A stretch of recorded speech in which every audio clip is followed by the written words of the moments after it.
আবার সে একই ঘটনা, গুডুবরা দেখতেছে সে খুব মনোযোগ সহকারে। এই 3টা ডিম আমি তাকে অনেকক্ষণ আগে দিছি, খবরই নাই। টিভি দেখতেছে, দেখতেই আছে। পরে সামনে এসে দাঁড়াইছি, দেখতে দিব না, টিভি দাঁড়াও তোমারে, তাকে আছে। পরে বলছে ধমক দেয়া, ডিম খাও। হাতে নিয়ে একটা মুখে দিছে।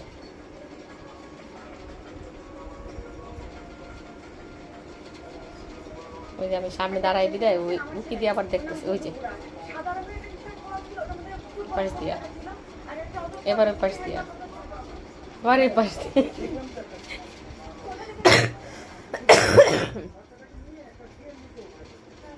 এই তুমি কি গুড্ডু বড়া দেখো? গুড্ডু বড়া কই কই?